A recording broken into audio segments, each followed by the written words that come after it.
Congress दलोआ BTR हालामाव गोहोगोरा जाबोनो हमगासिनो गोहोआव थानाय UPPL सरकारा BTCआव जेरैबायदि गोहो बाहायनांगौमोन बेबायदि गोहो बाहायनो हायाखै गासैबो गोहोखौ BTCआव BJPआसो बाहायगासिनो दं बे बाथ्राखौ जों बुङाखै बेखौ बुंदों APCCनि स्पोक्सपारसन गर्जन मुसाहारि बिथाङा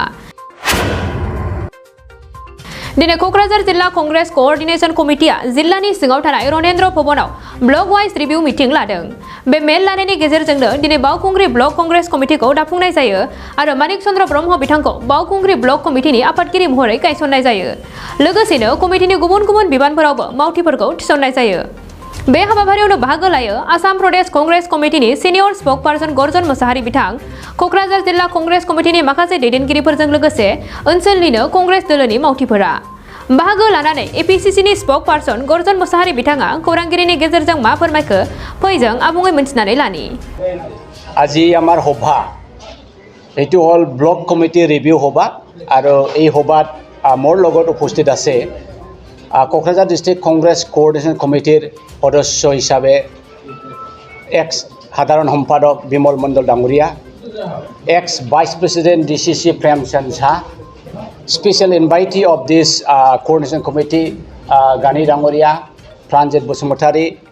Aklima Dangoriani Baideo, Helena Murmo Dangoriani, Stella Najari Dangoriani, Raju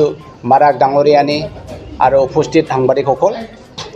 Aji ami oti anondo, etur karone anondo je Congress ako শক্তিশালী হ'বলৈ গৈ আছে বহু বছৰ আমি তৰুণ গগৈ ডাঙৰীয়া দেৱ যেতিয়া নাকি মুখ্যমন্ত্ৰী আছিল 15 বছৰ বড়ো জাতিৰ আন্দোলনৰ সেন্টিমেন্টটো চাই পেলাই বড়ো জাতিৰ দাবী দাবাৰ সেন্টিমেন্টটো চাই পেলাই যদিও আমাৰ প্ৰত্যেক ডিস্ট্ৰিক্টতে কংগ্ৰেছৰ উপস্থিত আছিল ডিস্ট্ৰিক্ট আছে ব্লক আছে প্ৰাইমাৰী আছে তথাপিও কংগ্ৰেছে এই BTCৰ শাসনৰ লগত আমি ইন্টাৰফিয়াৰ কৰা নাছিল অৰ্থাৎ আমাৰ APCCয়ে বা তৰুণ গগৈ ডাঙৰীয়া দেৱে ইমান বুজনি ইমান আন্ডাৰষ্টেণ্ডিং যে আজিৰ দিনত BTC বাকি সকলে আন্দোলনৰ এখন সেন্টিমেন্ট আছে গতিকে আমি কংগ্ৰেছটো BTC শাসনত কোনো ইন্টাৰফিয়াৰ নকৰিম কিন্তু আজিৰ দিনত কি চালে যে ইমান সুবিধা দিয়াৰ পাছত BPF অৰ্থাৎ হাগ্ৰামা ডাঙৰীয়াই কংগ্ৰেছৰ কথাটো বাদি দিয়ক নিজৰ স্থায়ীটো টিকেট বাছি ৰাখিব নোৱাৰিলে আৰু ইয়াৰ লগত আন্দোলনকাৰী হিচাপে প্ৰমোদ বড়ো ডাঙৰীয়াক আমি সুবিধা দিছিল আজি টিকেট ডাঙৰীয়াই BTCৰ CM হয় কিন্তু আজিৰ দিনত কি হ'ল UPPL যেনেকা মানে BTC শাসন কৰিব লাগে যে সেই শাসন নীতিটো পোৱা নাই টিকেট মানে BJPৰ হাতত সমজাই দিলে এই গতিকে আজি উপায় নাই গৰ্জন মুসাহাৰি ডাঙৰীয়া এজন আন্দোলনকাৰী আছিল কিন্তু তেখেতৰ উইকনেছ তেখেতৰ দুৰ্বলতা জাতিবাদীৰ সেন্টিমেন্ট একেবাৰে নাইকিয়া হৈ গৈছে এই গতিকে মই কি ভাবিল তেনেহলে BJPটো এনেকুৱা এটা পলিটিক্যাল পাৰ্টি নহয় যি পলিটিক্যাল পাৰ্টিটো খালি পাৰ্টি সেন্ট্ৰিক এইটো ডেমোক্ৰেটিক সেন্ট্ৰিক বা নীতিৰ সেন্ট্ৰিক নহয় এই গতিকে আমি চিন্তা কৰিলো যে কংগ্ৰেছত থাকি পেলাই কংগ্ৰেছ মানে ভাৰতক স্বাধীন কৰাইছে এই গতিকে কংগ্ৰেছত থাকি আমি বড়ো জাতিৰ লগত অসমবাসীক আৰু গোটেই ভাৰত দেশক মানে সাৰ্ভিস দিম বুলি মই ভাবি আজি এই পদক্ষেপটো লোৱা হৈছে আজি আমি খুব ভাল পাইছো যে আজি প্ৰথমখন এই বাউখুংগ্ৰি 11 নং বাউ এইটো হয় কেতিয়াবা BPF যাব BJP যাব আৰু BJP আজি সাহসকাৰী দল গতিকে মানুহবিলাক যাব কিন্তু এই গোটেইখিনি এৰি আজি UPPL সাহস দল UPPL মানুহবিলাক আমাৰ লগত আহি আছে আৰু BPF আজি নিজৰ এলায়েন্স পাৰ্টি ক'বলৈ গ'লে আজি BPFটো সাহস দলে তেখেত এলায়েন্স হৈছে BJP লগত ডাইৰেক্টলি অৰ ইনডাইৰেক্টলি আৰু BPF এৰি পেলাই কংগ্ৰেছৰ আহা মানে কি ইয়াৰ লক্ষণে মানে এইটো কৈ আছে যে তেখেত আজি BJPৰ প্ৰতি আশা নাই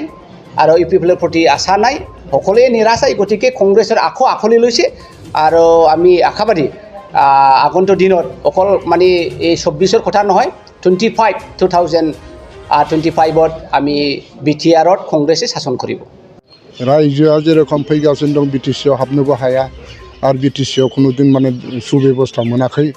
गतिके एक समाव जे BTCआ मा जागोन बेखौ रायजोआ मिथिखाबाय ओंखायनो ओरैबायदि मिशन माबायाव जों माबाबाय आगन्तुक लामाखौ जों लागासिनो दङ जे एबार माने कंग्रेसानो जेरैबो गासिबो अल इन अल जानांगौ आरो कंग्रेसानो आवगायलांगोन होननानै आं सानो कंग्रेसनि खुंथाय थांखिया जादों रायजो राजानि गांनाय उखैनायाथ' माबा हिसाब गैयै दंखायो आरो रायजोनि गांनाय उखैनायनि बिथोराव किसुमान माबा दङ डेभेलपमेन्ट दङ जेनेबा देरनानै जेनेबा लामा सामा जेरखम शिक्षा दीक्षानि आरो जातिगत माने जेरखम माबा साम्प्रदायिक भाब लाबोगासिनो दं बिसोरो बे साम्प्रदायिकताखौ जों बोखारजोबगोन जोंनि कंग्रेस माने माबाया खुनु साम्प्रदायिकतायाव गैया खुनु जातिखौ माने उमुक जाति बेबायदि खोथा होननायाव गैया जों ऐक्य हंगतिरे जोङो बिटिसिखौ जों आवगायलांनो थाखाय सेस्था खालामगोन आथिखालनि बे जिनिसखौथ' रायजोफ्रानो नुखाजोब्बाय बे जिनिसखौथ' नोंथांमोनाबो नुखाबाय गतिके बे जिनिसखौ दा बुंनांगौ खोथा गैला मा माबाया जायाखै बे जिनिसखौ नुखाहरजोबनाय दिनैहाय दा जागासिनो दङ बर्थमान दा जोङो नै सेक्रेटारि माबाया प्रेसिडेन्टखौ आंखौ लाखाबाय आरो बिनिफ्राय आंनि सेकेन्डआव दा सेक्रेटारि सासे लाबाय दा बेवहाय लागासिनो दं दाबो सोलिगासिनो दं दाबो दा बे जिनिसा दाबो जोबाखै दा नुबाय जे इउपिपिएलआ मोनसे ओरैबायदि दोलो जे बिजेपिआ बिसोरखौ बिखुङाव गाखोहोनानैसो बिटिसिनि माबायाव सियाराव जिरायहोदों गतिके ओरैबायदि बिस्रा निजा सक्ति गैया माबा मोनसे मावनो रायजोनि माबा मोनसे मावनायखौ दाबो नुनो मोनाखै आरो रायजोनिफ्राय बिसोरखौ खारखोमानायसो नुयो दा सिगां इलेक्सननि आगोलाव मा होनदोंमोन सिगां इलेक्सननि सिगाङावथ' बिसोर गामि हाबनानै फैदोंमोन जे फर्म फिलआपखौ जों गामियावनो फिलआप खालामगोन फर्म फिलआपखौ जों गामियावनो फिलआप खालामगोन आरो गामियावनो सोंगोन मा अभाब दङ मा गैया जों बेखौ गामियाव सोंनानै जोङो हजों खामानि मावगोन नोंथांमोना बिटिसिआव थांनांगौ दरखार गैया होननानै बुंदोंमोन खिन्थु दा बिसोर मोखां नुजानो हाला बिसोरो टटेलि फैलारानो बिसोरो आरो क'क्राझार माबायावथ' बिसोरनि आफादगिरियाथ' फैनानै माबादोंमोन नायोमोन न' ड्रेनखौ नायदोंमोन दा ड्रेनखौ नायना फैनो हायाथ' बिसोरो दा रायजोखौनो गिनानै खारखोमायो बिसोरो आरो बे लामा बेल दामनानै दामगासिनो थांगासिनो दङ दा रायजोआ बेखौ नुबाबो नुयिबादि ओरैनो नायनानै थायो दा गथ' बुजिनो मोनो जे बिसोरनिफ्राय मानसिफ्रा गोसोआ गैला दा बेफोरखौ सिन्था खालामनानै आं नुबाय जे मोनसेल' पार्टि दंसै जोंहा मोनसे कंग्रेस दं बे कंग्रेसआ माने ओरैबायदि आवगायनो हागोन बे साम्प्रदायिकता नङा गासिबो बिटिसिनि आन्दाराव जेसेबां जाति जनगोष्ठि दङ जोङो बेखौ जों आखायाव लानानै सोलिलांगोन होननानै नुनायखाय आं बिदियाव फैदों गोजोनथाव खौरां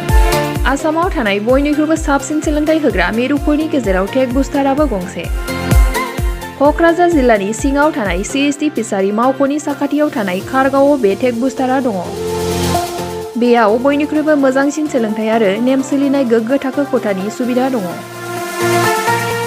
सारा भारतनि गेजेराव सायख'जानाय बायदि सोलोंथाइजों सोमोन्दो थानाय फोरोंगिरिफोर दङ टेक बुस्टाराव प्रफेशनेल जार्नालिस्ट आरो टेकनिकेल कर्सफोरखौ होनाय जायो 24 घन्टा रैखाथिनि थाखाय मोजां सुबिदा आरो टेक बुस्टारा नोंथांमोनखौ सौहैहोगोन नोंथांनि थांखिसिम टेक बुस्टारा नोंथांनि सिमांखौ जाफुंसारनांगौनि थाखाय गांल' नङा साहस आरो गोहोबो होगोन सोलोंथाइ लाखांनायनि उनाव 100% प्लेसमेन्टनि खाबु दङ सोलोंनो गोसो गुदुं बिथांमोना 9395695095 जानबुं नाम्बाराव जगाजग खालामनो हागोन